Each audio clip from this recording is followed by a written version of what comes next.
Hello my awesome students, welcome to the channel. Class 10 maths का CBSE ने अपनी website पर जो 8 सितंबर 2023 को एडिशनल प्रैक्टिस पेपर अपलोड किया था, उस प्रैक्टिस पेपर का हम सॉल्यूशन डिस्कस कर रहे हैं। और अभी तक हम सेक्शन नंबर ए, बी, सी और डी कंप्लीट पिछली वीडियोस में डिस्कस कर चुके हैं। और आज की इस वीडियो में हमारी बारी है लास्ट के 3 क्वेश्चन सेक्शन नंबर ई के क्वेश्चन नंबर 36, 37 और 38 को डिस्कस करने की।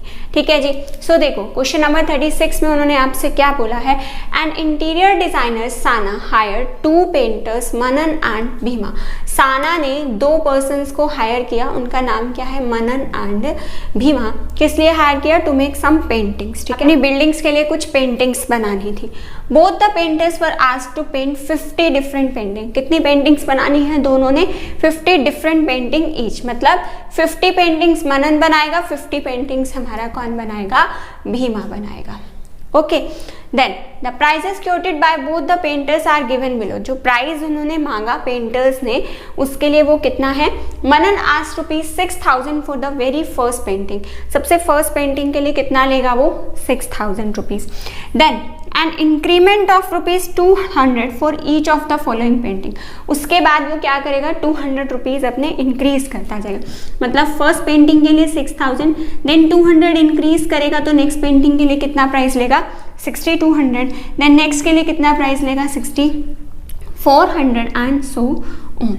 ठीक है जी। एंड जो भीमा है, भीमा ने कितने रुपए मांगे? 4,000 फॉर द फर्स्ट पेंटिंग के लिए ₹4,000। तो यहाँ पे हमारे पास आ गया 4,000 एंड एन इंक्रीमेंट ऑफ ₹400। अच्छा, अब इसने जो इंक्रीमेंट मांगी वो कितने की मांगी? ₹400 की मांगी। ठीक है जी, ठीक है।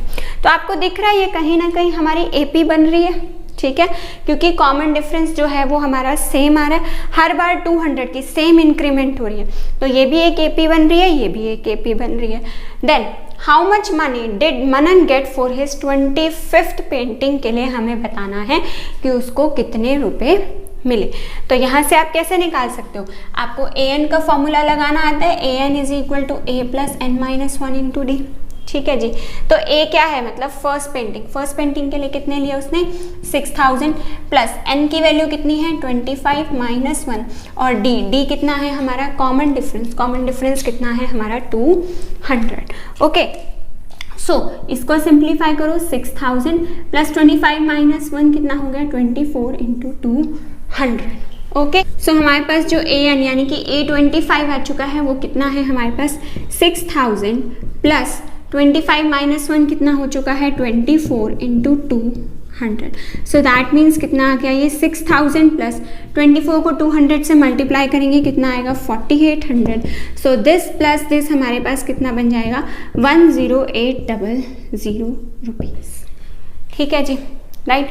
सो उसको जो अपनी 25th पेंटिंग होगी उसके लिए कितने रुपीज़ मिलेंगे? 10800। ठीक है, मनन को। सेकेंड पार्ट पढ़ते हैं। सेकेंड पार्ट में उन्होंने क्या बोला है? How much money Bhima get in total Bhima को कितने मिले। मतलब कि टोटल के लिए हम कौन सा फॉर्मूला लगाते हैं? SN का फॉर्मूला लगाते हैं। तो SN के लिए हमारे पास क्या फॉर्मूला होता है? n/2 into 2a plus n minus 1 into D. और टोटल का निकालना है, मतलब 50 पेंटिंग्स पेंट कर रहे थे, वो आपके स्टेटमेंट में गिवन है। तो मतलब n की जो वैल्यू होगी वो आपकी कितनी हो जाएगी? 50/2 इंटू 2a। a कितना है?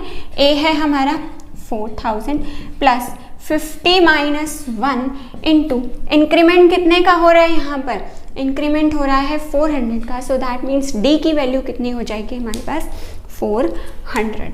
अच्छा, अब इसको आप कैंसिल आउट करेंगे तो यहाँ से आ जाएगा 25 इंटू 2 को 4,000 से मल्टीप्लाई करेंगे 8,000 प्लस 50 माइनस 1 कितना हो गया हमारा? 49 इंटू 400 जो है वो हमारी किसकी वैल्यू आ गई? अब इसको आप सिंप्लीफाई कर लो। 8,000 प्लस 00, 4 9 36, कैरी 3, 4 4 से 16 और 3 हमारे पास आ गया 19। ठीक है, सो अब आप क्या कर सकते हो? इसको अब आप इजीली सिंप्लीफाई कर सकते हो। 25 इंटू इसमें और इसको, इन दोनों को अगर आप प्लस करोगे तो 600, 9 प्लस 8 17, 2700 इंटू दिस। इन दोनों वैल्यूज़ को जब आप मल्टीप्लाई करोगे तो आपके पास टोटल अमाउंट आ जाएगी जो हमारी किसको देनी है? भीमा को मिलेगी। ठीक है जी। अब इस क्वेश्चन के थर्ड पार्ट की बात करते हैं। अब थर्ड पार्ट में उन्होंने हमें क्या बोला है, if Manan and Bhima makes the painting at the same pace, मतलब एक सेम ही जगह पर वो पेंटिंग बना रहे हैं, then find the first painting for which Bhima will get more money then Manan. हमें सबसे पहली वो पेंटिंग बतानी है जिस पर भीमा को ज़्यादा प्राइस मिलेगा, किससे, मनन से। देखो क्या है कहानी कि मनन जो है, मनन ने स्टार्ट किया 6000 रुपीज़ से, फर्स्ट पेंटिंग के लिए उसने 6000 लिए, देन वो इंक्रीमेंट करवा रहा है सिर्फ 200 की, ठीक है। बट जो भीमा है वो स्टार्ट तो कम प्राइस से कर रहा है, मींस 4000 से कर रहा है, लेकिन उसका इंक्रीमेंट जो है वो ज़्यादा है। तो इंक्रीमेंट ज़्यादा होने की वजह से ऐसी एक पेंटिंग आ जाएगी जिस पर कि मनन को पेमेंट कम मिलेगी और भीमा को पेमेंट ज़्यादा मिलेगी, ठीक है। तो हमें वो पेंटिंग निकालनी है, वो पेंटिंग का नंबर निकालना है। जैसे ये फर्स्ट पेंटिंग की पेमेंट है, ये सेकंड पेंटिंग की, ये थर्ड पेंटिंग की, इसी तरह से हमें उस पेंटिंग का नंबर बताना है कि वो कौन से नंबर की पेंटिंग होगी जब मनन को जो है वो कम पेमेंट मिलेगी और भीमा को क्या मिलेगी, ज़्यादा पेमेंट मिलेगी, ठीक है। तो उसके लिए हम पहले क्या करते हैं, पहले हम दोनों की इक्वल निकाल लेते हैं, मतलब वो वाली पेंटिंग निकाल लेते हैं जिसमें मनन को और भीमा को दोनों को इक्वल पेमेंट मिलेगी, ठीक है। भीमा, हमारे पास फॉर्मूला क्या होता है, कोई भी nth टर्म निकालने का हमारे पास फॉर्मूला होता है a plus n minus 1 into D, और इधर से भीमा के लिए भी सेम फॉर्मूला लगेगा a plus n minus 1 into D. Manan कितने से स्टार्ट कर रहा है, 6000 से, तो a की वैल्यू हो गई 6000 प्लस n हमें नहीं पता n minus 1 into D. D कितना आएगा, 6200 में से 600 माइनस कर देंगे 6000, तो आंसर आ गया हमारे पास 200। इसी तरह से जो ये a की वैल्यू है वो कितनी है हमारी 4000 plus n minus 1 into D. D कितना आएगा इसमें से इसको माइनस करके, मीन्स 400। ओके जी, राइट। सो सिंप्लीफाई करो इस चीज़ को, 6000 प्लस 200n, देन 200 को 1 से मल्टीप्लाई करेंगे, आंसर आएगा 200। This is equal to 4000 plus 400 को n से करेंगे तो 400n, माइनस 400 को 1 से करेंगे तो कितना आएगा 400, ठीक है। सो ये 4000 प्लस का है, इक्वल टू के इस तरफ जा कर के माइनस हो जाएगा, तो 6000 में से जब 4000 माइनस करेंगे तो आंसर आएगा 2000। देन 200n में से 400n, ये भी माइनस होगा इधर आके, तो ये कितना हो जाएगा हमारे पास माइनस का 200, देन माइनस का 200 और ये 400 इधर जाकर के किसका हो जाएगा, प्लस का, मतलब माइनस 200 प्लस 400, तो ये क्या बनेगा हमारा आंसर, किस में आएगा, प्लस का 200, this is equal to 0। Then again addition कर दो 2000 और 200 की, तो आंसर आ जाएगा 2200, और जो ये हमारा 200 एंड माइनस की वैल्यू है ये इक्वल टू के उस तरफ जाकर के हमारी किसकी हो जाएगी, प्लस की हो जाएगी, ठीक है जी। सो यहाँ से कितना आ गया, 2200 इज इक्वल टू 200 n। सो जो ये 200 है, ये 200 इसके साथ नीचे जाके डिवाइड होगा, so 2200 divide by 200 is equal to n। So cancel out करके यहाँ से n की वैल्यू कितनी आ जाएगी हमारे पास, n आ जाएगा 11, ठीक है। मतलब 11th पेंटिंग ऐसी होगी जिस पे दोनों को सेम प्राइस मिलेगा, ठीक है। मान लो सपोज करो 11th पेंटिंग पे भीमा को भी 8000 रुपीज़ मिल रहे हैं और मनन को भी कितने मिल रहे हैं, 8000 रुपीज़। तो नेक्स्ट पेंटिंग पे मतलब 12th पेंटिंग पे मनन को कितने मिलेंगे, क्योंकि मनन 200 की इंक्रीमेंट करा रहा है तो मनन को तो मिलेंगे 8200, और ये 400 की इंक्रीमेंट है तो इसको कितने मिलेंगे 8400। सो यानी कि हमारा जो आंसर हो जाएगा फर्स्ट पेंटिंग जिस पर उसको ज़्यादा प्राइस मिलेगा वो क्या हो जाएगा हमारा, n इज इक्वल टू 12। 11 पर तो दोनों को इक्वल मिल रहे हैं ना, इक्वल रख के करा था हमने क्वेश्चन को सॉल्व। तो नेक्स्ट पेंटिंग जो होगी means n is equal to 12 पर मनन को जो है वो कम रुपए मिलेंगे as compare to the Bhima, या फिर हम कह सकते हैं कि भीमा जो है उसको ज़्यादा मनी मिलेगी as compare to that of Manan, right. अब सॉल्व करते हैं इसी थर्ड पार्ट का और पार्ट। सो नेक्स्ट क्वेश्चन देखो, थर्ड क्वेश्चन का और पार्ट। साना's friend Aarti hired Manan and Bhima to make paintings for her at the same rate for the Sana. अब साना की एक फ्रेंड है आरती, उसने मनन और भीमा दोनों को हायर कर लिया, अपने लिए कुछ पेंटिंग्स बनवाई और उनका जो रेट है वो क्या है हमारा, सेम है जो साना के लिए था। ठीक है, मतलब मनन ने कितने से स्टार्ट किया था, ₹6000 से, और इंक्रीमेंट कितने की रखी थी, 200 की, और भीमा ने कितने से स्टार्ट किया था, 4000 से, और इंक्रीमेंट रखी थी 400 की। तो हमारे पास ये दोनों सेम प्रोसेस है। Aarti had made same number of paintings, Aarti had made some number of paintings, कुछ नंबर ऑफ पेंटिंग्स रखवाई आरती ने। जैसे साना ने तो फिक्स था, 50-50 पेंटिंग्स हमें बताई थी, उन्होंने करवाई है, बट यहाँ पे हमें इनका काउंट नहीं बताया, मीन्स एन की वैल्यू हमें नहीं बताई, हमें फाइंड आउट करनी है। And paid them exactly the same amount in total, total amount जो है ना वो सेम पे की, जितनी साना ने पे की थी, साना ने मतलब दोनों को उसने सेम अमाउंट पे की, जितनी मनन को पेंट दी उतनी ही किसको दी, उसने भीमा को, टोटल अमाउंट। तो टोटल निकालने का फॉर्मूला लगा दो, n/2 × 2a + n-1 × d, this is equal to n/2 × 2a + n-1 × d। ठीक है जी, राइट। सो अब हमारे पास क्या है, यहाँ से n/2 से n/2 कैंसिल हो सकता है, क्योंकि सेम नंबर ऑफ पेंटिंग्स बनाई है, जितनी मनन ने बनाई है उतनी ही भीमा ने बनाई है। देन 2a, a कितना है हमारे पास, a मनन के लिए a कितना है, 6000 है। देन प्लस n-1, क्योंकि n हमें नहीं पता तो n-1 मैंने एज इट इज लिख दिया, इंटू d, d कितना है हमारा, d है हमारा 200। This is equal to 2 × a कितना है हमारा 4000 प्लस n-1 × d, d यहाँ पर कितना है हमारा 400 है। ठीक है जी, अब इन दोनों को जब आप मल्टीप्लाई करोगे कितना आएगा, 12000 plus n-1 × 200, this is equal to, इन दोनों को मल्टीप्लाई करोगे तो 8000 प्लस n-1 × 400। ठीक है, अब इस क्वेश्चन को करने के दो तरीके हैं सिंप्लीफाई करने के, या तो आप अपनी ब्रैकेट्स की मल्टीप्लिकेशन कर लो, ठीक है, देन वैल्यूज़ को इक्वल टू के इधर उधर इंटरचेंज करके आप इसको सिंप्लीफाई कर लो, या फिर एक थोड़ा सा शॉर्टकट आप अप्लाई कर सकते हो। वो क्या है, देखो 12000, ये 8000 12000 में से उधर जाके माइनस होगा, ठीक है, ये तो हो गया। देन अब इधर आपके पास क्या है, n-1 × 400, और जो ये वैल्यू प्लस की है ये इधर शिफ्ट होकर के किसकी हो जाएगी, आपकी माइनस की, n-1 × 200। सो 12 में से 8 माइनस करोगे कितना आएगा आपके पास, 4000। अब ध्यान से देखो, डायरेक्ट ब्रैकेट के मल्टीप्लिकेशन से बचने के लिए आप क्या कर सकते हो, इन दोनों में आपको n-1 कॉमन दिख रहा है, n-1 कॉमन ले लिया, अंदर बच गया 400 माइनस 200।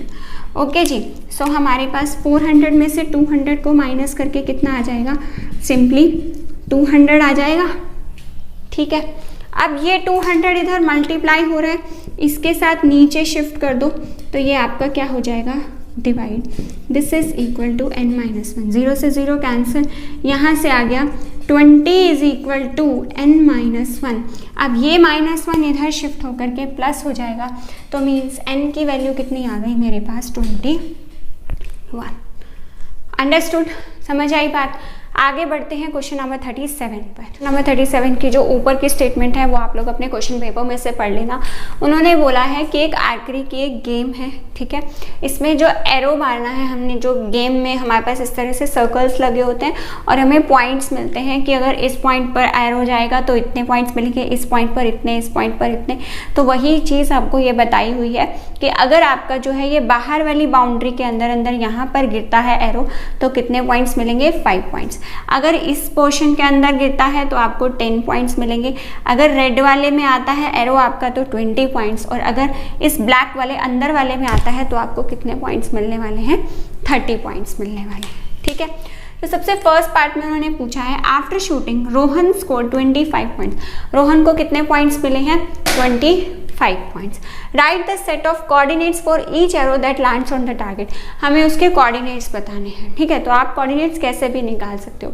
देखो, क्योंकि उसको 25 पॉइंट्स मिले हैं तो मतलब इस पोर्शन में तो हमारा नहीं आया होगा, क्योंकि इस पोर्शन में तो 30 पॉइंट्स मिलने वाले हैं।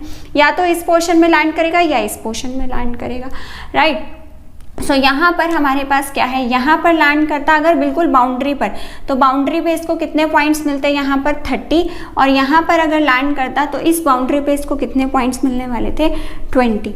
सो यानी कि हमारे पास जो यहाँ पर मिडल वाली वैल्यू होगी, वो मिडल वाली वैल्यू इसको कितने पॉइंट्स गेन करवाने वाली है, 25 पॉइंट्स। तो मिडल वाली वैल्यू कितनी हो जाएगी हमारी, यहाँ पे इन दोनों के बीच का कोऑर्डिनेट क्या हो जाएगा, 1.5, क्योंकि यहाँ 30 मिलेंगे, यहाँ 20, तो 30 और 20 के बीच में हमारे पास क्या आता है, 25 आता है काउंटिंग में। सो वही बात है कि बीच वाली वैल्यू जो है वो हमें इसके क्या हो जाएंगे, इसके कोऑर्डिनेट्स हो जाएंगे, राइट। तो और कोऑर्डिनेट हमारे पास क्या हो जाएगा, 2.5, 0।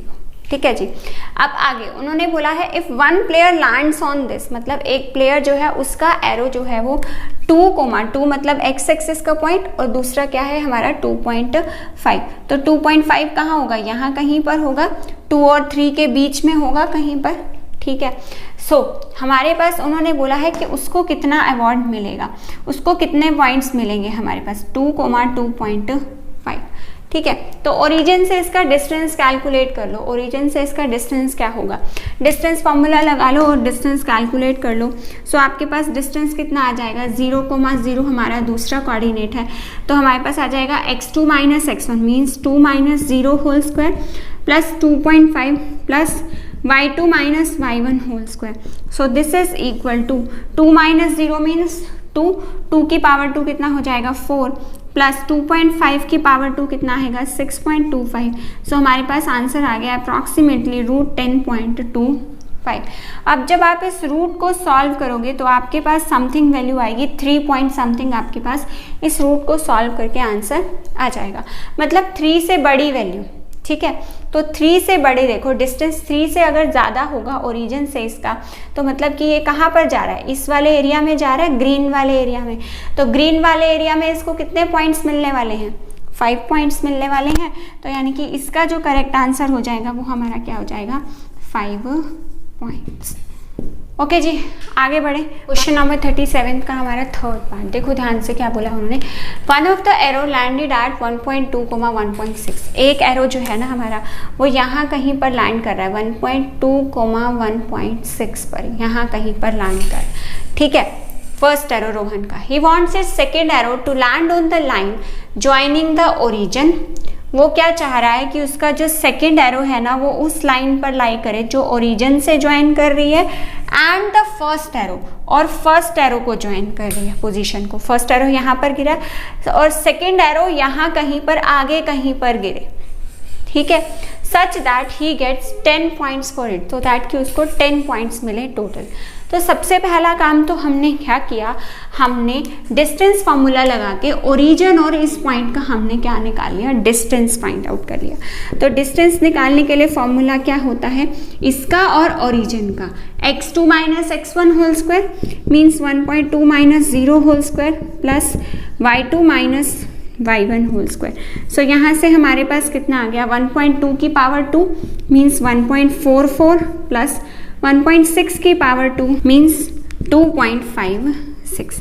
देन अगर आप इन दोनों को प्लस करोगे तो आपके पास कितना आ जाएगा, √4। तो दैट मीन्स आपका ये जो डिस्टेंस है ये कितना आ गया हमारा, ये वाला डिस्टेंस आ गया हमारा 2 आ गया। ठीक है। अब ये आपका 2 यूनिट्स है। अब आपको इस पॉइंट के कोऑर्डिनेट्स फाइंड आउट करने हैं। इसके आपको पता है 0,0 है। देखो इस तरह से कुछ लाइन है हमारे पास ऐसे करके, इस पॉइंट के कोऑर्डिनेट्स मुझे पता है 1.2, 1.6 है। इस पॉइंट के कोऑर्डिनेट्स पता है 0,0 है। इस पॉइंट के कोऑर्डिनेट्स मुझे फाइंड आउट करने हैं। और जो ये डिस्टेंस आया है ये कितना आया है हमारा, 2 आया है। तो लेट अस सपोज कि जो ये वाला पॉइंट है ये इस पूरी लाइन को 2:1 की रेशो में डिवाइड कर रहा है। ठीक है। आपने रेशो फाइंड आउट करने के क्वेश्चंस किए हैं, वहाँ पे हम क्या रेशो लेट करते थे, k:1 लेट करते थे। और ये चीज़ होती क्या है, एक्चुअली ये डिस्टेंस ही होता है। ये मैंने आपको कोऑर्डिनेट ज्योमेट्री के चैप्टर के इंट्रो में भी ये चीज़ अच्छे से समझाई थी कि ये होता है लाइन का पार्ट, मतलब लाइन का यहाँ से कितना डिस्टेंस है। तो ये तो 2 है और ये हमने एज्यूम कर लिया। सो सेक्शन फॉर्मूला लगा के ईजिली आप इस पॉइंट के कोऑर्डिनेट्स फाइंड आउट कर सकते हो। ठीक है, लगा दो सेक्शन फॉर्मूला। सेक्शन फॉर्मूला में हमारे पास क्या होता है, these coordinates are equal to m1 into m1 ये है, m1 को किससे मल्टीप्लाई करते हैं हम, x2 से, प्लस m2 इंटू x1, मतलब 1 को किससे मल्टीप्लाई करना है, 0 से, तो वो तो हमारा 0 ही आ जाएगा, डिवाइड बाय 2 प्लस 1 कितना होगा हमारा, 3 होगा। ठीक है, सेक्शन फॉर्मूला डिटेल में आप दूसरी वीडियोस में से समझ लेना, अभी मैं एज्यूम करके चल रही हूँ कि आपको अच्छे से अप्लाई करना आता है। Then m1 into y2 means 2 into y plus m2 into y1 means 1 को 0 से मल्टीप्लाई करेंगे, डिवाइड बाय 2 प्लस 1 कितना आ गया हमारे पास, इसका आंसर आ गया 3। So now 1.2 comma 1.6 this is equal to 2 को x से मल्टीप्लाई करेंगे 2x बाई 3 और 2 को y से मल्टीप्लाई करेंगे तो आंसर आएगा 2y बाई 3। कंपैरिजन वाले बहुत सारे आपने अपने क्वेश्चंस अपनी एक्सरसाइज में किए हुए हैं, मतलब ये वाली वैल्यू हमारी किसके इक्वल होने वाली है, 1.2 के, और जो ये वैल्यू है ये हमारी किसके इक्वल होगी, 1.6 के। ओके जी, राइट। सो अब आप क्या कर सकते हो, इसको इससे कैंसिल आउट करोगे, 0.6 आएगा, देन 3 से इसको 0.6 को मल्टीप्लाई करोगे तो x कोऑर्डिनेट कितना आ गया, 1.8, यहाँ पर 0.8 और यहाँ पे 3 8 सा 24, तो आपके पास आंसर कितना आ गया यहाँ पे 2.4। तो y की वैल्यू कितनी आ गई हमारे पे 2.4, तो कोऑर्डिनेट्स आ गए 1.8 कोमा 2.4। सो इस वीडियो के लिए इतना ही, और यहाँ पर हमारा सेक्शन नंबर ई जो है वो कंप्लीट होता है। सो कंप्लीट सीबीएसई का एडिशनल प्रैक्टिस पेपर का सॉल्यूशन हमने डिस्कस कर लिया है। So if you find my this video useful for you then please do like and share my video and do subscribe to the channel if you are new to the channel. Thank you.